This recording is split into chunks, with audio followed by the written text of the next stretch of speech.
What is the point of 15 Grammy Awards and $20 million when the one thing you truly want to pick up, the mandolin, suddenly turns into a crushing weight that presses down on every breath you take? Ricky Skaggs, the savior of country music, is going through some of the most brutal days of his life, days that no camera has ever captured. It is the haunting shadow of the death of a brother of the soul. The tearing pain across his chest on the operating table, and the frightening silence inside the house where the woman who stood beside him through the years is fighting illness. How many wounds can a legend endure before finally breaking apart? Do you dare look into the painful truth behind his $2 million fortune? Before we begin, leave a heart to pay tribute to the legendary Ricky Skaggs we all grew up with. In 2020, when the world suddenly fell into silence because of the COVID-19 pandemic, stages that once blazed with lights went dark, tours were canceled, and millions of artists were forced to remain at home. Ricky Skaggs was facing a very different kind of pain, one that came from his own body. At the age of 65, after more than half a century on stage, the man once regarded as the soul of bluegrass music began to feel that something was not right. At first, it was only a small sign. His breathing felt a little shorter when he lifted the familiar mandolin onto his shoulder. Then it slowly turned into sharp stabs of pain in his chest whenever he began to sing, as if someone were tightening a grip around him. Exhaustion clung to him like a ghost after every rehearsal, forcing him to stop midway, his hands trembling as he set the instrument down. Ricky told himself it was only a sign of aging. After thousands of nights performing, and with a body that had passed the age of 60, a little fatigue, a little shortness of breath, perhaps those things were normal. So he kept pushing forward, still walking onto the stage, still singing the familiar melodies loudly, still smiling even while his body was begging him to stop. That was the instinct of a true artist, a man who had spent his entire life bringing music to people. Just one more show, he once told his friends. Then I will rest. But the human body has limits, and on a morning that seemed completely ordinary, that limit was suddenly shattered. That day there was no performance. It was simply a quiet morning in his home in Tennessee. Ricky was walking down the stairs inside his warm and comfortable house. Then the pain struck, like an invisible hand squeezing his heart. A violent pressure made his chest feel as if it were being crushed from within. He froze in the middle of the staircase, cold sweat pouring down his body, his lips turning pale, the world around him spinning so violently that he had to cling tightly to the railing to keep from collapsing. His wife, Sharon White, found him in that state. She rushed forward and held his shoulders. "Ricky, are you okay?" But he could not answer. With trembling hands, she immediately called 911, blurting out the words no one ever wants to say. "My husband, his heart, please hurry." Only minutes later, the ambulance arrived and quickly transported Ricky safely to the hospital. The real battle was only beginning. The doctors examined Ricky quickly and soon understood that his condition was extremely serious and worsening at an alarming pace. The devastating news was delivered: a blockage in the heart arteries, requiring an emergency quadruple bypass surgery, a procedure that even now remains one of the most major heart operations in medicine. Without it, he might not survive the next hour. Ricky Skaggs' world suddenly shrank to only a few square meters of a hospital room, cold metal surfaces, and the stern faces of doctors. The man who once stood before tens of thousands of spectators now lay in silence, waiting for a life-and-death battle. This was the moment he confronted death, not on a stage surrounded by applause, but within the loneliness of a body that had betrayed him. Before he was taken into the operating room, Sharon held his hand and Ricky whispered, "If God gives me more time, I will live more slowly. I promise." Sharon lowered her head, pressing her forehead gently against his. "You will come back to me. I will not lose you," she said softly. During the surgery that lasted for hours afterward, Ricky Skaggs' chest was opened wide. His heart was temporarily stopped. Machines replaced the functions of breathing and circulation. The doctors carefully removed veins from another part of his body to graft them into the 4 blocked arteries.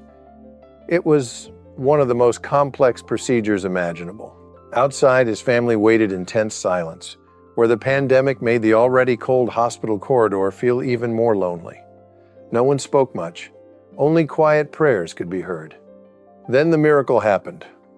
Ricky Skaggs' heart began to beat again. Weak, still alive, like a bluegrass melody rising from ashes. When Ricky woke up after that painful private battle, with a breathing tube in his throat that kept him from speaking, and a chest that still throbbed with pain even from the slightest movement, he immediately saw Sharon beside him. As if a part of the burden had been lifted away, Ricky burst into tears. In the days that followed during his recovery, Sharon helped her husband with everything, wiping the sweat from his forehead, helping him sip small amounts of water, and holding his hand through long nights when the pain kept him from sleeping. Sometimes, she simply sat there, quietly praying. Other members of the family also took turns staying beside Ricky. His son, Lucas Skaggs, barely left the hospital, and on some nights he stayed awake until morning simply to make sure that his father was still breathing. His daughters read passages from the Bible, hoping that their prayers could calm their father's trembling heart. From those months, Ricky Skaggs realized something that stage lights had never taught him. Survival is not the victory of one person alone. It is a miracle created by the people who refuse to let go of you. One day, when his voice finally returned, he whispered to his family, "I was standing at the edge of life, and God pulled me back. All of you did the same." The recovery that followed was not easy. Every step filled with pain, every breath like a blade cutting through him, every night a test to see whether that patched heart would carry him to another sunrise. Still, day after day, his body slowly recovered, gradually, persistently. Then one day, Ricky Skaggs was able to hold his mandolin again and gently pluck a single note. The sound rang out, faint, still clear. It was the music of a man who had just survived. From that day forward, before every performance, Ricky Skaggs often unconsciously touches the long scar across his chest, as a reminder to himself that life has granted him another chance. "This heart has been repaired, and I believe God still has work for me to do," he said during an interview. For Ricky, the heart attack in 2020 was not simply a health crisis. It was a wake-up call, a moment that forced him to look back at his entire life. What very few people know is this: that event did not appear from nowhere. It resembled the crest of a wave that had been rising for decades, beginning in the childhood years he spent in Appalachia. Ricky Skaggs was born on the 18th of July, 1954, in Cordell, a small remote town in Kentucky, where the Appalachian Mountains wrapped themselves around a harsh way of life, like an inescapable curse. Poverty here was not something abstract. It was a daily companion, slipping quietly into every meal, every night of sleep, and every breath. The Skaggs family's place was not even a proper house. It was only an old wooden cabin with planks that had faded and weathered through the years. Summers were suffocatingly hot, while winters cut through the skin with bitter cold. The little boy Ricky gradually learned how to survive from the earliest days of his life, in a place where hope often felt like a luxury not meant for people like them. His father, Hobart Skaggs, was a man with calloused hands, working relentlessly from morning until night, hauling timber along muddy roads and repairing fences for nearby farms just to earn enough food for the family. He was not the kind of man who complained. Instead, Hobart taught his son through action, through the habit of waking before dawn to work no matter how exhausted his body felt. "Work does not wait, son," he once told Ricky on a rainy afternoon, when the two of them sat together repairing a rotting plank.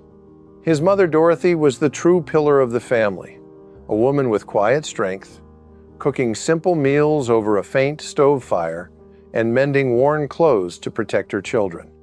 She sang hymns in the small church, her warm voice like a tiny flame in the middle of a winter night, sometimes using her own worn coat to shield the leaking roof whenever the Appalachian rain poured down, so the children could sleep peacefully without being awakened by the cold, dripping water. Poverty in Appalachia was not only about lacking money. It meant calculating every single meal. It meant not knowing whether there would be enough food tomorrow. It meant learning to grow up earlier than other children. Ricky grew up within that reality, and even as a young boy, he already understood that life was not always fair. In moments like those, he found a small measure of grace. The love of his parents, though surrounded by poverty, made the harsh days bearable, and the faith born from family prayers later became the foundation of the inner strength he carried throughout his life. Inside that poor house, there was still one thing that could make everyone forget the cold and the constant lack: music. In the evenings, after long days of labor, Hobart Skaggs often sat down with his instrument. He sang bluegrass melodies while the fire crackled softly in the stove. Ricky usually sat quietly in a corner of the room, listening. There was something inside those sounds that made him feel warmer, as if they could push the cold outside away. Then one day, Hobart brought home a small gift. It was a mandolin he had bought with the few coins he had saved over many months, the only object in the house that carried the polished beauty of new wood, shining softly under the firelight. Ricky was only 5 years old, and in that moment the world seemed to open before his eyes. The boy touched the strings, and the first sounds rang out, clumsy, uneven, full of curiosity. From that day forward, he was almost never separated from the instrument. Only a year later, his talent began to surprise the people around him. It happened on an evening in 1960, when the Skaggs family attended a performance by Bill Monroe, the man widely known as the father of bluegrass music. After the show, Ricky was brought onto the stage. Many people in the audience chuckled softly at the sight of a tiny child holding a mandolin nearly half his size. Then he began to play. The laughter slowly faded. Silence filled the room. Then applause erupted. Bill Monroe watched the boy for a long moment before smiling. That moment later became a story told throughout bluegrass history. A poor boy standing on stage beside the legend of that very genre, proving that talent does not depend on age. That moment was only the beginning.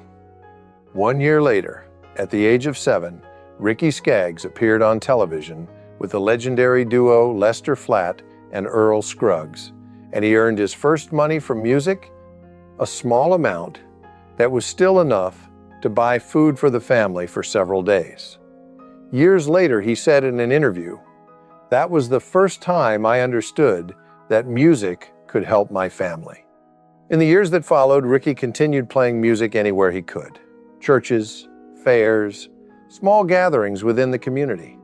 The boy from Cordell slowly became a familiar name in the local bluegrass world. Behind those cheerful melodies, life was still far from easy. The Skaggs family remained poor. Ricky understood that music was not only a passion, it was the only chance to change his life. From that point forward, the chain of the greatest tragedies in Ricky Skaggs' life quietly began to take shape. When he turned 13, Ricky had already become a teenager with extraordinary talent. Music for Ricky was not only a passion, it was a responsibility. Because of that, he began learning guitar and fiddle as well, moving between instruments so naturally that many adults in the bluegrass world were surprised. In Ricky's mind at that time, if he could play well enough, perform often enough, earn enough money, perhaps his family could have a better life. Friends later recalled that on many afternoons, while other children played ball outside, Ricky still sat in his room with an instrument in his hands. His fingers grew hard and calloused from the strings, Still, he continued. Music slowly became a quiet prayer for a better future, a place where hunger would no longer linger like a shadow. Then, in 1969, when Ricky had just turned 15, a major opportunity suddenly appeared. Ralph Stanley, the legendary figure of bluegrass, was searching for young musicians for his band, the Clinch Mountain Boys. He had heard about the talent of Ricky and Keith Whitley, another young man from Kentucky whose voice carried a strangely deep sadness. The two teenagers were invited to join the band together. It was the first turning point in Ricky Skaggs' professional career. Glory did not arrive immediately. The tours of the Clinch Mountain Boys were far from glamorous. The band traveled in an old bus. Sometimes the performance fees were not enough to pay for hotels, and they had to sleep right there on the bus. There were days when a meal was nothing more than a quick sandwich bought at a gas station along the road. Some winter nights were so cold that their breath turned into mist in the air. For Ricky, it was still a dream. He was playing music. Even more important, he had met Keith Whitley, a brother of the heart whom Ricky grew close to during the long bus rides that stretched for hundreds of miles. They talked about music, about family, about dreams that neither of them knew whether they could ever reach. Keith once joked, "If we become famous one day, I will buy you a new bus." Ricky laughed and replied, "Then I will buy you a really thick blanket." Their friendship was not the flashy kind. It was a bond like brothers. And even when Ricky decided to leave Ralph Stanley's band in 1973 to explore new directions in bluegrass, the two of them stayed in contact. During those years, music itself was beginning to change. A new generation of artists started experimenting with different styles, blending traditional bluegrass with modern influences. Ricky became part of that movement. He joined several progressive bluegrass bands, learning more about harmony, songwriting, and the ways traditional music could step into a new era. By 1975, Ricky released his first solo bluegrass album. For the poor boy who once sat inside a wooden house in Kentucky, it was an unimaginable milestone. Music had finally become a real path forward. While Ricky's career slowly rose, Keith Whitley's life began moving in a different direction. Keith left bluegrass and stepped into the world of mainstream country music. His sorrowful and deeply sincere voice quickly captivated audiences. His songs began climbing the charts. Fame arrived quickly. The pressure followed the same pace, and there were battles that outsiders could not see. Close friends started noticing that Keith was drinking more and more. At first, it was only a few drinks after a performance. Later, it became a habit. Ricky sometimes tried to warn him, "You need to take care of your health." And Keith would simply smile and say, "Don't worry about me." Then came the 9th of May, 1989. Keith Whitley died from acute alcohol poisoning. The alcohol level in his blood was so high that it seemed almost impossible to believe. He was only 33 years old. It was not an ordinary death. It was a nightmare, the kind where Keith, the talent once described as the golden voice of bluegrass, lay motionless in a pool of alcohol, leaving behind an emptiness that could never be filled. The news struck Ricky like a blow straight to the chest. He completely collapsed when he first heard it, tormented by the fact that he had not been there in time. Ricky blamed himself. "If I had called more often, if I had been there." Those words haunted him for years, because Keith was not only a friend, he was half of Ricky's youth. Life never offers anyone the chance to go back and change the past. That death did not only take away a talent, it took away a piece of Ricky's soul. At the age of 71 today, Ricky Skaggs still mentions Keith Whitley from time to time during his performances. "There was a brother who used to play music with me, and I still believe he is listening somewhere." The entire room often falls silent for a few seconds.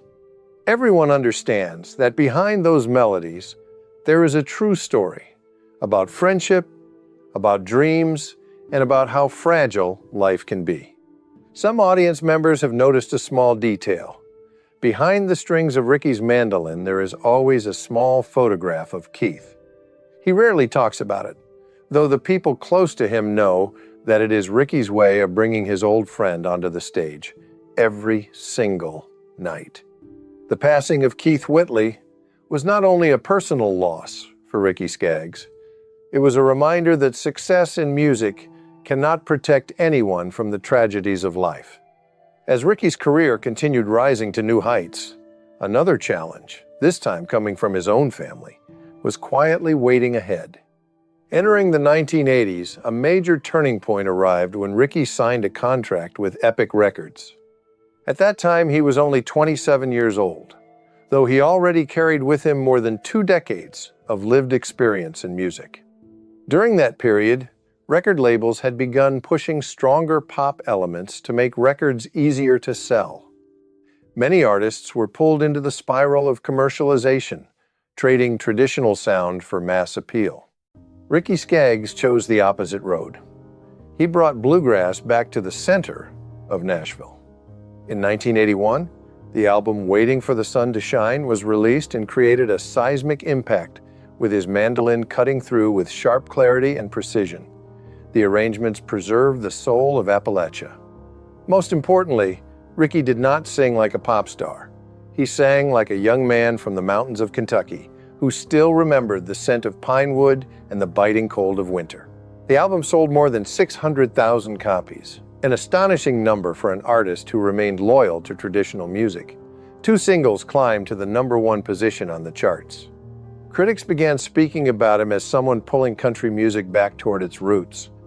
The legendary guitarist, Chet Atkins, once said a sentence that many would later repeat: "Ricky Skaggs is not just playing country music.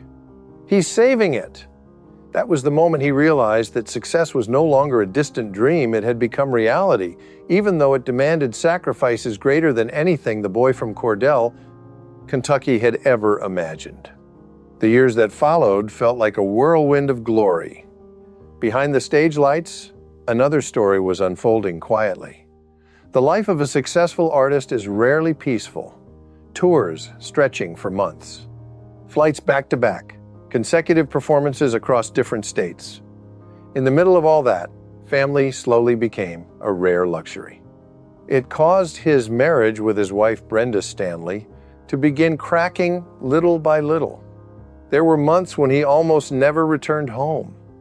His children were growing up while their father stood in another state, on another stage, in front of thousands of different faces.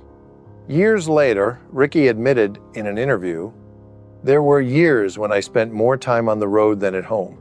Only later did I truly understand the wounds that left behind." Eventually, the distance became unbearable. Tension and arguments began to appear. Then the thing no one hoped for finally happened. They divorced. It became one of the deepest personal tragedies in the life of Ricky Skaggs. Not because of scandal, not because of controversy, but because of the quiet guilt of a father who knew his success had taken away the peace he wished he could have given the small lives that carried his blood. He kept standing on stage, he kept singing, he kept performing. Behind the lights lived a remorse that never truly faded. Life for Ricky contained more than darkness. In 1981, he married Sharon White, a singer from the group The Whites. Unlike his first wife, Sharon understood the life of an artist more deeply than most people. She knew the long tours, the endless nights of performance, and the relentless pressure of the music industry. Sharon was not only a partner in love, she became the person who healed the wounds left by the collapse of his first marriage, bringing calm into the storm of his career. When their 2 children, Molly Skaggs and Lucas Skaggs, were born one after the other, Ricky tried to learn how to balance career and family more carefully. He continued touring and recording, though he began to understand that success would feel meaningless without someone to share it with. That realization became a powerful source of inspiration when the album Highways and Heartaches was released in 1982, reaching platinum status with more than 1.1 million copies sold. Songs such as Crying My Heart, Out Over You, and Highway 40 Blues echoed across radio stations throughout the United States. Ricky's mandolin turned into a familiar sound in Nashville. People began viewing him as one of the most important faces of country music in the early 1980s. That same year, 1982, Ricky joined the Grand Ole Opry, becoming the youngest member at the time, an honor every country artist dreams of receiving. Then, in 1985, Ricky Skaggs received the Entertainer of the Year award from the Country Music Association, one of the most prestigious titles in the industry. Those years stood as the summit, with hundreds of performances every year, tours stretching across states, and applause echoing like confirmation that the boy from a wooden cabin had conquered the world. The music industry never stands still. In the early 1990s, Nashville changed once again. Country music entered a new era, larger, more modern, and more commercial than ever before. Artists like Garth Brooks appeared, bringing powerful sound, spectacular stages, and a style closer to rock than bluegrass. Young audiences rushed in. Radio stations began changing their playlists. Songs carrying traditional colors were played less frequently. Record labels asked artists to transform their style if they wanted to continue surviving on the charts. Ricky Skaggs once again faced two difficult choices: change or remain on his path. He chose the second option. The outcome this time looked nothing like before. Ricky's albums, which once sold rapidly, began collapsing dramatically. The hits that once filled the air now lived only in memory, and he was labeled outdated, an artist from the mountains with a traditional mandolin. Some people in the industry even said openly that bluegrass no longer had a place in modern Nashville. For Ricky, this was not simply a professional shock.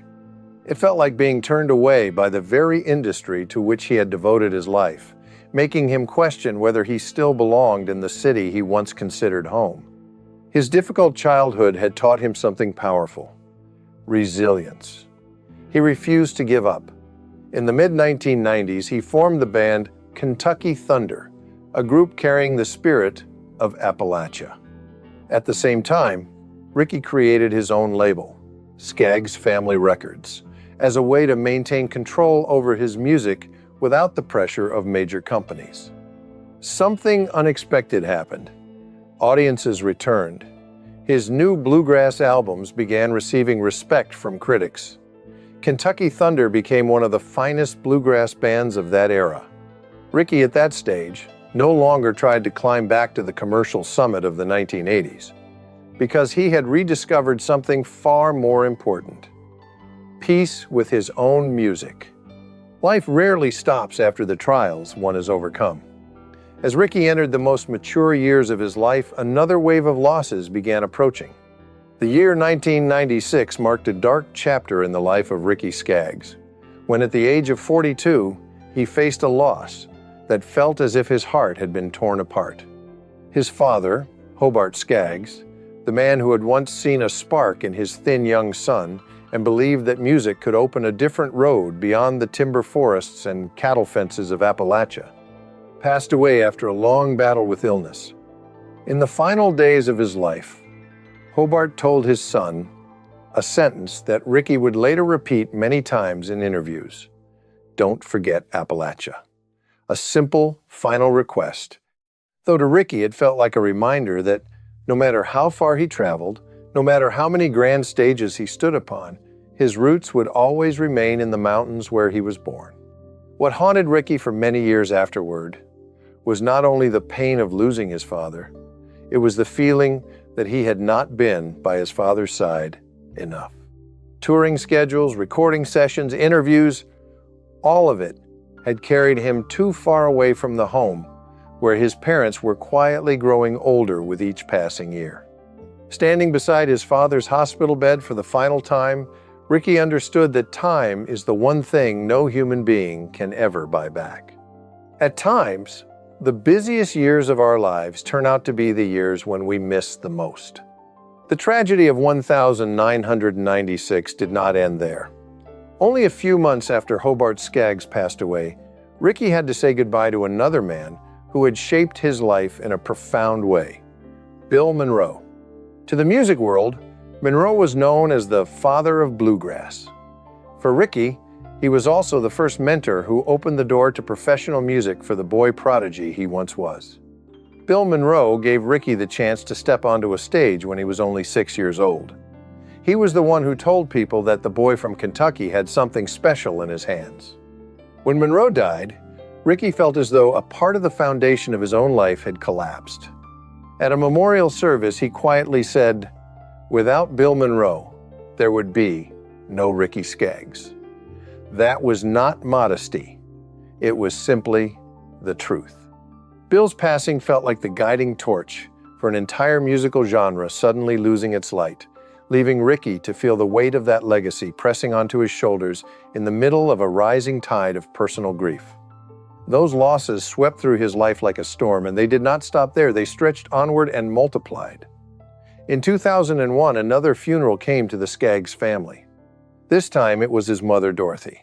She died suddenly from heart disease, a loss that drained Ricky of his strength. The woman who once cooked meals over a small stove in a wooden cabin, the one who mended every torn shirt to keep her children warm, the one who used her own coat to cover a leaking roof during cold, rainy nights, she was gone. At his mother's funeral, he could barely sing. For a man who had spent his entire life expressing emotion through music, that silence revealed more than words ever could. "My mother was always there when I needed her," Ricky once said. "But I was not always there when she needed me." Those successive losses changed the way Ricky looked at life. Music had once stood at the center of everything. Though after his parents and his mentor were gone, he began to understand that music only truly carries meaning when it is tied to people and to memory. The album Bluegrass Rules was created during that period, and it won a Grammy Award for Best Bluegrass Album. For Ricky, that victory was not only a personal honor, it felt like a tribute to the people who were no longer there. The notes within that album carried memories of Bill Monroe, of the earliest performances, and of the Appalachian Mountains. In the years that followed, from 1998 to 2009, Ricky Skaggs repeatedly won Grammy Awards for Best Bluegrass Albums, with works such as Ancient Tones, Brand New Strings, and Honoring the Fathers. Many people later described that decade as the revival of bluegrass. In one way or another, Ricky again found himself leading the way. His life has never been defined only by music. Beginning around 2016, he started drawing attention because of political statements that sparked controversy. Ricky openly supported Donald Trump, calling him a defender of pro-life values and religious freedom, principles deeply rooted in the Christian faith that had shaped Ricky since childhood. That support was not simply political for him. It carried spiritual meaning, a belief that Trump could serve as an instrument chosen by God to stand against evil. By 2020, after Trump lost the presidential election for a second term, Ricky publicly claimed that the election had been stolen through crime and fraud, a statement that stirred debate as he did not present concrete evidence. Some of his comments even echoed conspiracy theories circulating online, including ideas associated with the QAnon movement. Ricky said he believed Trump would return to confront demonic cabals, child sex trafficking rings, and child sacrifice, describing it as a spiritual battle that God would ultimately win. Those remarks surprised many people within the bluegrass community. Bluegrass had long been viewed as a musical tradition capable of bringing people together across political boundaries. Now, one of its most prominent figures was becoming a controversial voice. Some fans expressed disappointment. Others even said Ricky had become a victim of misinformation. Debates spread across social media, and his public image grew more complicated than ever before. Even so, Ricky continued to stand firm. "I only speak what God places in my heart." Everything slowed after heart surgery in 2020 when Ricky nearly lost his life because 4 arteries were blocked, an event that forced him to reflect on his life with a new clarity. He began looking inward more often and examining events with a calmer and more objective perspective. The greatest challenge of his later years still had not ended. In recent years, his wife, Sharon White, was diagnosed with a serious illness, possibly cancer or another severe condition, leaving Ricky quiet for long stretches and speaking emotional farewells in private moments. The family has kept many details confidential, though everyone understands that for Ricky it was a deep shock. The woman who had stood beside him for more than 40 years, the partner who endured the hardest seasons of his life together with him, had now become the one who needed care. Their roles seemed to reverse. He began cutting back most of his touring schedule. Instead of living on the highway, he chose to stay home. Instead of chasing the relentless pressure of the music industry, he devoted more time to prayer and family. "There are seasons in life when you have to slow down," Ricky once said. "You have to breathe deeper and love more fiercely." Their marriage is often seen as a symbol of lasting love within the country music world, sustained by shared faith and mutual support through trials. Outside of family life, Ricky continues his charitable work, especially in the field of music education. He believes that children who grow up with music can find a different path, much like the way music once saved him from poverty. Financially, Ricky Skaggs is believed to possess a solid fortune of about $20 million, built largely from a music career that spans several decades, along with real estate holdings in Kentucky and Tennessee. For him, the greatest legacy is not contained in that number. It lives within his family. Ricky's children are now grown. Molly Skaggs has become a Christian and gospel singer and has released her own music. Lucas Skaggs is a multi-instrumentalist who plays several instruments and frequently participates in recording sessions. Andrew and Mandy, from his first marriage, did not pursue music as prominently as their father, though they remain close to him. At the age of 71, Ricky Skaggs still occasionally steps onto the stage of the Grand Ole Opry, playing the mandolin and sharing the pure spirit of bluegrass with loyal audiences, the tradition he has defended throughout his life. Looking back at the entire journey of Ricky Skaggs, it becomes clear that this is not only the story of a country music star, it is also the story of a great heart. A man who rose from hardship, endured countless difficulties and trials, and in the end preserved his values while everything around him changed at a dizzying pace each day. That may be the reason stories like this continue to be told. If this story has given you a new perspective or simply made you reflect on the things that truly matter in life, take a moment to like the video and subscribe to the channel. Your support will help the channel continue sharing more stories like this. Real journeys, lives filled with rise and fall, and lessons that sometimes only time itself can reveal.